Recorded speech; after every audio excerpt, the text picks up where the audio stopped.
guys, welcome back to my channel, or if you're new here, my name is Monique, and for today's video it's something a little bit different. It's a new year, it's a new start, and we are making new habits, or at least I am anyway. I kind of wanted to share with you and talk to you about those new habits that I want to implement in my life going forward, some of which I think might actually be quite helpful for you, and hopefully you guys find this video quite informative. And one of the new habits that I'm implementing is conscious shopping. Yeah, we're gonna get straight into it.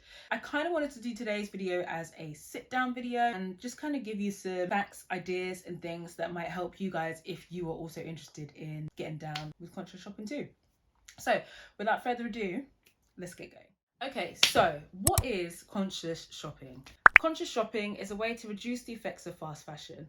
Rather than buying an item off impulse, take your time and assess the style, quality and how many wears you'll be able to get out of it. Conscious shoppers tend to be a little bit more mindful when they are going out into a shopping situation, and they are really taking the time to think about the type of purchases that they are making. They don't usually just sort of wander and meander around or get themselves into a situation where they end up shopping and then have no idea how they got there. I feel like conscious shoppers are the type of people that choose when they go shopping instead of feeling, compelled to do so. And as for the fast fashion industry, it is the biggest waste industries in the world, unfortunately. I myself am choosing to be a little bit more conscious, and I think this is the perfect time to do so because at the end of the day, we are in a recession. We're in a recession. So if there's any time to be conscious, now is the time to be more conscious of how you shop, why you're shopping, how much you're shopping, and just making better choices overall. Have you ever purchased something and then just ditched it for the next style? And for whatever reason that might be, maybe there was, a upcoming trend that came about and you thought, well, yeah, I'm not really into this no more. I'll just, dash it to one side and I'll pick up something else. Or have you ever purchased something that was, cheap and cheerful, and then, within a few weeks, a few months, it just deteriorated and that was it. Now you've got to throw it away.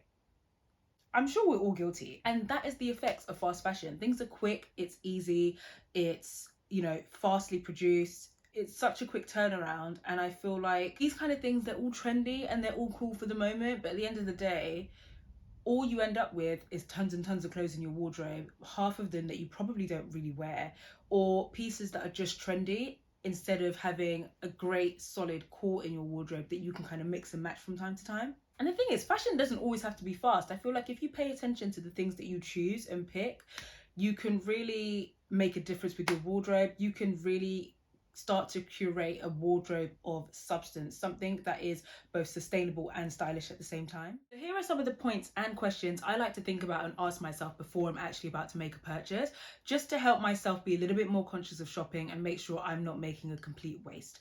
So number one, I think of the practicality. The type of question I'll ask myself is, do I need this purchase and will I use it? Or another question I'll ask myself is, does this purchase make sense? Number two, financial. Can I afford this item? And is this a comfortable financial decision? Number three, emotional. Do I feel good about this purchase decision? Not just now while I'm in the process of buying it, but long after, once the ink on the receipt has dried and it's now sitting in my room. I'm probably, maybe haven't worn it for a week or so, haven't used it. Am I still going to feel good about this? Those are the kind of questions and points that I usually think about before I make a purchase. And honestly, guys, try it for yourself. It's definitely helped me recently. Hopefully it can help you guys too. A lot of the time I feel like many of us buy a lot of these pieces that are out there off impulse. Guilty. I'm not going to lie to you guys. I can raise my hand. I've definitely been guilty about an impulse buy. But listen, it's 2023. Enough is enough. We're not here for that. It's a new year. We are here to create new habits and good ones. Really try and, before you're buying an item, assess the item properly. Look at the style, ask yourself these questions. Do you really like this item? Are you going to get multiple wears out of it? How long do you think you're going to have it? Is it going to work with some of the other items that you already have in your wardrobe? Can you afford it, etc., etc.? There's so many questions that you can ask yourself that would actually really help you get down into it and assess what it is you're buying and whether it's actually worth it. The facts. Conscious consumerism is on the rise. I found that 56% of Europe consider themselves to be a conscious shopper, with 67% buying products better for the environment. And millennials are more socially conscious than any other group around, rating sustainability and environmental factors important in their buying decision. Modern day consumerism. Let's jump in. The modern day consumer seeks mindfully when shopping. Conscious consumers avoid mindless consumption and seek out green products with longevity. Post-pandemic, consumers are more aware of how and where they're spending their money and aim to reduce plastic waste. They're aware of global issues, i.e. minimum wages, fast fashion, and its impacts on landfills. Thirdly, retailers who do the right thing are usually considered favoured. Here's why. Conscious consumers love brands with a good backstory. Sustainability-minded consumers will usually check where product ingredients come from and how they're processed before buying. It's important to them that this information is available online and at every step in the purchase cycle. On average, 73% of clothing that is thrown away will be burned or buried in a landfill. Recycling and reusing are also great alternatives to throwing old clothes away. So those are just a handful of facts that I've really been looking into and researching in terms of what conscious shopping is all about and really where it stems from.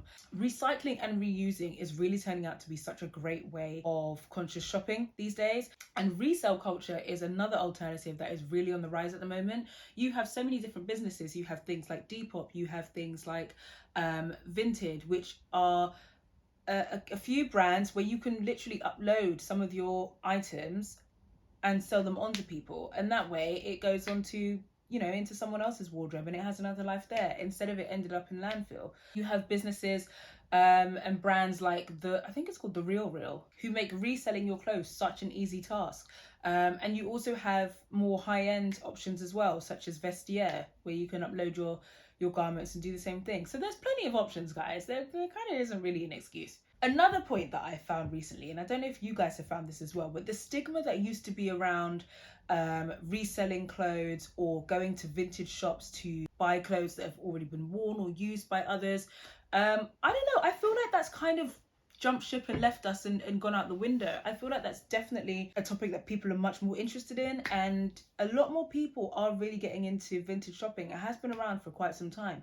I used to do it quite a lot when I was you know, just kind of entering my teens, and now I feel like I'm going to get back into that period and mode of vintage shopping again, which I'm kind of looking forward to, because sometimes you can actually find some great bits. And it's all about tailoring. You just have to tailor the items to how you want them to fit and how you want them to look on you. There are so many great luxury resellers out there, or vintage resellers, especially if you are looking for a high-end product and maybe perhaps you can't afford it for the original price. Buying vintage is honestly the way to go, guys. Honestly, don't knock it until you try it. I have purchased a Louis Vuitton bag. I actually purchased a Louis Vuitton Neverfull bag. It was one of my first designer handbags. I purchased that in store. My second Louis Vuitton bag, which is the Noé bag, I actually purchased vintage, and honestly, I do not regret my decision at all. So yeah, there are plenty of ways to be more of a conscious shopper, and also it's a way to save. I mean, like I said, we're in a recession. There really is no need to, personal opinion of my own, think is a really bad habit of buying something new every time you need to go out or every time there's a new event. Like, why? Just look in your wardrobe, assess what's going on, see if you can mix and match what's in there already. If at the point that you've considered every option you've got in your wardrobe, then by all means, treat yourself, buy something new, make sure it works with something else that's in your wardrobe. Bish bash bosh, you're off. So anyway, how am I planning to move forward in terms of being more of a conscious shopper? As you guys know on this channel, and I know you guys have been interested and loved my Zara hauls, I will still do them. As I said previously, I probably won't be doing them as frequently as I used to. I am going to continue to shop there, as well as some other fast fashion brands, but I just won't be doing it as often. Moving forward, I'm going to be continuing my own research and considering all of the points that I've mentioned above. I've also been looking at some other creators that are interested in conscious shopping and have been putting out material on that. One of which is, I think her name is Andrea Chong. I really hope I haven't butchered that. I think that's her name. I'll link below. And she specializes, well, her Instagram content is all about learning about the different materials and looking at fabrics and kind of diving into that side of things when you're out and shopping and making sure that you choose better pieces. So I've definitely been watching a bit of her and have implemented that as well and trying to be more mindful. As I said, I will be reducing fast fashion, so this in turn means that I am now going to be looking for more premium fabrics, more premium brands. Now that doesn't mean that I'm gonna shop high end. Conscious shopping as well does not completely mean, okay, we're gonna kind of push the fast fashion aside and now decide that we're gonna shop runway pieces and high-end pieces and things like that. Not at all. It just means that I will be picking and choosing how and when I shop. So I already shop at places like Arket, COS, which are the more on the higher end of fast fashion. So I will probably be increasing my shopping habits in stores like that, where they have a little bit more premium quality than your average fast fashion stores. So I'll continue to shop at places like Zara, H&M, Mango, and other stories, Arket, COS, but just on a lower scale. Places that I do want to start shopping a little bit more of or in are at smaller businesses or a few more high-end places that are either luxury or vintage, where I can really get my money's worth and I can have longevity in the pieces that I buy and in my wardrobe on a whole. And places like that are vintage shops around East and West London. We are talking about brands such as Totem. I'm yet to actually try Totem, but I have heard incredible things. And from what I can see, the quality does look really good. So I am very interested to try them out. I will continue, of course, to shop at places like Net-a-Porter. I do want to try out Rat & Boa, and I do want to try out Rag & Bone as well. So yeah, there's a few shops on my list that I do want to visit and just see if I can make better choices and move forward with conscious shopping. And I'm very excited to be on this journey, and I'm excited to take you guys with me. Yeah, that's everything for today's video. I hope you guys enjoyed this video. It's a little bit different, doing kind of like a sit down style video with you guys, but I hope you guys enjoyed it. I hope you found something that is informative in this video, and I hope I've been able to give you guys some tips, tricks and ideas that might be able to help you. And if you did enjoy this video, don't forget to give it a thumbs up, hit me up in the comment section, and don't forget to hit the bell as well so that you can be notified for every video that comes out. I've got some stuff in store for you guys. I've got some stuff in store for you guys this year. Thanks for watching, guys. I'll see you guys next time. Bye.